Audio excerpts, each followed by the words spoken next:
آج ہم بات کرنے والے ہیں ایک ایسی چیک لسٹ پر جو خاص طور پر آج کل کے والدین کے لیے ہے، یعنی ڈیجیٹل دنیا کے جو چیلنجز ہیں نا، جیسے یہ اسکرین ٹائم کا مسئلہ، بچوں کی نیند کے مسائل، ان سب سے نمٹنے میں یہ چیک لسٹ کافی مددگار ثابت ہو سکتی ہے۔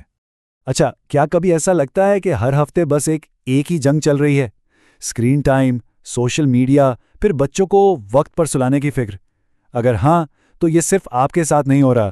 سچ تو یہ ہے کہ آج کل کے تقریباً ہر والدین کو اسی بڑے چیلنج کا سامنا ہے۔ اس مسئلے کا حل ہمیں کہاں سے ملتا ہے؟ ہمارا آج کا ماخذ ہے ماہر نفسیات جیکولن نیسی کی ٹیکنو سیپینس۔ یہ کوئی عام کتاب نہیں ہے۔ اس کی خاص بات یہ ہے کہ یہ سائنسی تحقیق کو بہت ہی آسان اور قابل عمل طریقوں میں بدل دیتی ہے، جنہیں خاندان اپنی روزمرہ زندگی میں آسانی سے اپنا سکتے ہیں۔ تو آئیے دیکھتے ہیں کہ آج کل کے والدین کو اصل میں کس مخمصے کا سامنا ہے۔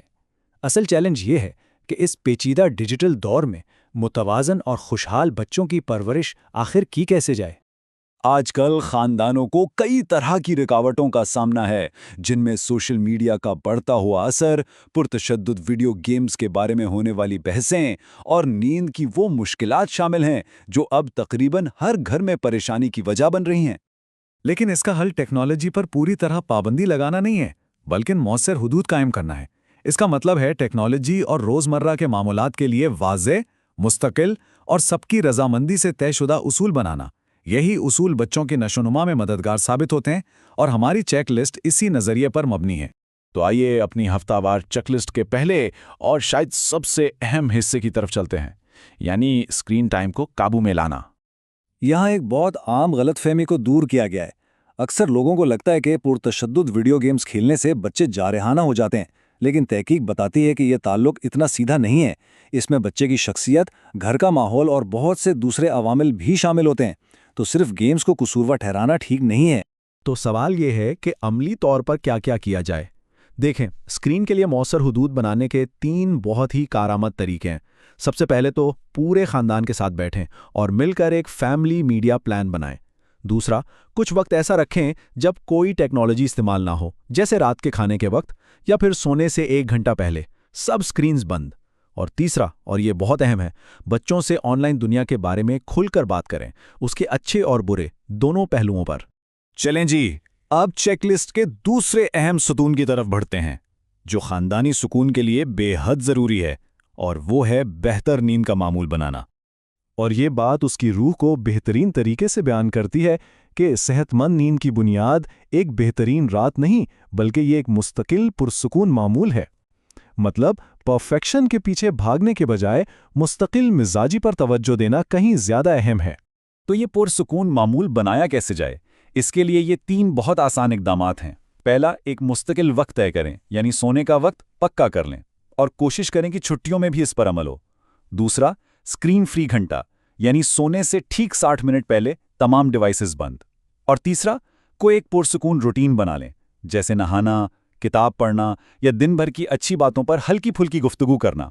اب ایک ایسے جز کی طرف آتے ہیں جو شاید فوراً ذہن میں نہ آئے، لیکن تحقیق اس کی اہمیت کو ثابت کرتی ہے، اور وہ ہے شکر گزاری کی عادت۔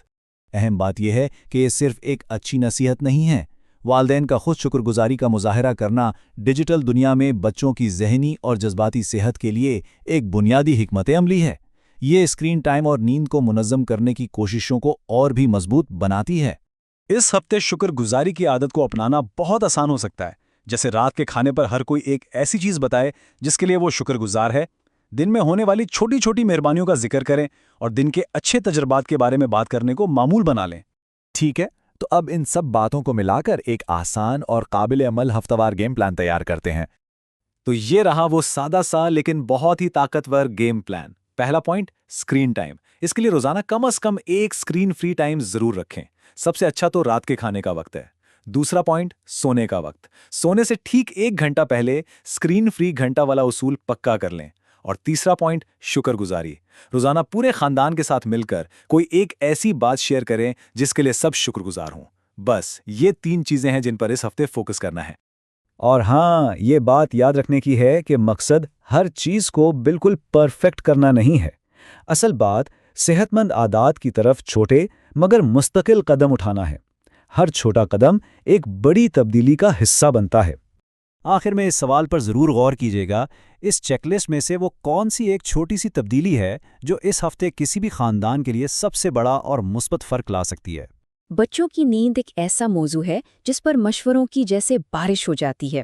ایک نئے والد یا والدہ کے طور پر ہر طرف سے الگ الگ باتیں سننے کو ملتی ہیں، جو ظاہر ہے کافی پریشان کن ہو سکتا ہے۔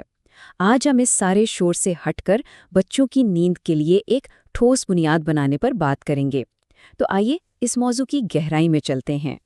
والدین بننے کے بعد مشورے ہر طرف سے آتے ہیں، خاندان سے، دوستوں سے، انٹرنیٹ سے۔ کوئی کہتا ہے بچے کو رونے دو، خود ہی چپ ہو جائے گا، تو کوئی کہتا ہے نہیں اسے ہر وقت گود میں رکھو۔ یہ سب سن کر واقعی الجھن ہوتی ہے اور ایسا محسوس ہوتا ہے جیسے آپ کسی سمندر میں کھو گئے ہیں جہاں ہر کوئی الگ ہی سمت بتا رہا ہے۔ تو ان بے ترتیب ٹپس اور ٹوٹکوں پر چلنے کے بجائے کیوں نہ ہم ایک منظم طریقے کے بارے میں سوچیں، بالکل ایک عمارت کی طرح۔ اچھی نیند کی بھی ایک مضبوط بنیاد اور ایک سوچا سمجھا منصوبہ ہوتا ہے۔ آج ہم ایک آرکیٹیکٹ کی طرح سوچیں گے اور بچوں کی نیند کے لیے ایک ٹھوس بلو پرنٹ تیار کریں گے۔ اور اس بلو پرنٹ کا جو بنیادی خیال ہے اسے کہتے ہیں سلیپ ہائیجین۔ اب اسے صرف اصولوں کی ایک لسٹ نہ سمجھیں، بلکہ یوں سوچیں کہ یہ صحت مند عادتیں بنانے اور ایک پرسکون ماحول بنانے کا نام ہے جو بچے کو اچھی طرح سونے میں مدد دے۔ یہی وہ فاؤنڈیشن ہے جس پر پرسکون راتیں تعمیر کی جاتی ہیں۔ تو آئیے ان 3 بنیادی ستونوں کو دیکھتے ہیں جو اس بلو پرنٹ کی بنیاد بنیں گے۔ تو یہ 3 ستون کیا ہیں؟ پہلا، مستقل معمولات یعنی کنسسٹنٹ روٹینز۔ دوسرا، مؤثر حدود کا تعین یعنی افیکٹو باؤنڈریز۔ اور تیسرا، سنی سنائی باتوں کے بجائے شواہد پر مبنی رہنمائی یعنی ایویڈنس بیسڈ گائیڈنس کا استعمال۔ آئیے ان میں سے ہر ایک کو تفصیل سے دیکھتے ہیں۔ شروعات کرتے ہیں پہلے ستون سے، مستقل معمولات۔ یہ وہ بنیاد ہے جس پر باقی سب کچھ ٹکا ہوتا ہے۔ اور یہ صرف کوئی اچھا خیال نہیں ہے، تحقیق بھی واضح طور پر یہی بتاتی ہے کہ سونے کا ایک مستقل معمول بچوں کی نیند کی مشکلات سے نمٹنے کے لیے سب سے مؤثر حکمت عملیوں میں سے ایک ہے۔ لیکن ایسا کیوں ہے؟ اس کے پیچھے کی سائنس کیا ہے؟ دیکھیں، جب روزانہ ایک ہی جیسا معمول اپنایا جاتا ہے، جیسے ہلکے گرم پانی سے نہانا، پھر ایک چھوٹی سی کہانی سنانا اور پیار سے گلے لگانا، تو یہ بچے کے دماغ کو ایک سگنل دیتا ہے کہ اب سونے کا وقت ہے۔ اس سے بچے کو اندازہ ہو جاتا ہے کہ آگے کیا ہونے والا ہے، جس سے سونے کے وقت کی بے چینی کم ہوتی ہے۔ یہ جسم کو بھی قدرتی طور پر آرام کے لیے تیار کرتا ہے اور بچے میں تحفظ کا گہرا احساس پیدا کرتا ہے۔ یہ صرف عادتیں نہیں ہیں، یہ بچے کے اعصابی نظام سے بات چیت کا ایک طریقہ ہے۔ اب چلتے ہیں اپنے دوسرے ستون کی طرف، مؤثر حدود کا تعین۔ حدود یا باؤنڈریز کا مقصد سختی کرنا نہیں، بلکہ نیند کے لیے جسم کے قدرتی طور پر پرسکون ہونے کے عمل کی حفاظت کرنا ہے۔ مثال کے طور پر سونے سے 1 گھنٹہ پہلے تمام سکرینز بند کر دینا ایک ایسی ہی حد ہے جو بچے کے دماغ کو پرسکون ہونے کا وقت دیتی ہے۔ جیسا کہ ہم یہاں دیکھ سکتے ہیں، سونے سے پہلے اسکرین سے نکلنے والی نیلی روشنی میلاٹونن کی پیداوار کو دبا سکتی ہے، جو نیند کے لیے ایک بہت ضروری ہارمون ہے۔ اس کے برعکس کتاب پڑھنے جیسی پرسکون سرگرمیاں جسم کو سکون میں آنے میں مدد دیتی ہیں۔ اور آخر میں آئیے تیسرے ستون کے بارے میں بات کرتے ہیں، یعنی شواہد پر مبنی رہنمائی کا انتخاب کرنا۔ ہم سب نے ایسی باتیں سنی ہیں، میری دوست نے یہ کیا اور اس کا بچہ پوری رات سوتا ہے۔ لیکن جو ایک بچے کے لیے کام کرتا ہے، ضروری نہیں کہ وہ دوسرے کے لیے بھی کرے۔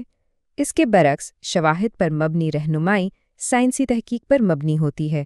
اس لیے بہتر یہی ہے کہ اپنے ڈاکٹر یا کسی قابل اعتماد طبی ذریعے سے مشورہ کیا جائے تاکہ باخبر فیصلے کیے جا سکیں۔ تو اب جب کہ ہمارے پاس یہ تینوں ستون ہیں، آئیے انہیں اکٹھا کر کے ایک مضبوط ڈھانچہ بنائیں۔ اب ہم صرف مشوروں پر عمل کرنے والے نہیں، بلکہ اپنے بچے کی نیند کے ماہر تعمیرات بن گئے ہیں۔ اس ساری گفتگو کا خلاصہ اس سادے سے فارمولے میں کیا جا سکتا ہے۔ مستقل معمولات بچے کو محفوظ محسوس کراتے ہیں، مؤثر حدود نیند کے عمل کی حفاظت کرتی ہیں، اور شواہد پر مبنی رہنمائی باخبر فیصلے کرنے کی طاقت دیتی ہیں۔ یہ سب مل کر صحت مند نیند کے لیے آپ کا قابل اعتماد بلو پرنٹ بناتے ہیں۔ تو اس بلو پرنٹ کو ذہن میں رکھتے ہوئے وہ پہلا قدم کون سا ہے جو آپ اٹھائیں گے؟ یاد رکھیں، یہ ایک سفر ہے اور ہر قدم چاہے کتنا ہی چھوٹا کیوں نہ ہو بہت اہمیت رکھتا ہے۔ تو وہ پہلی اینٹ کون سی ہے جو آج رات اپنے بچے کی نیند کے اس خوبصورت ڈھانچے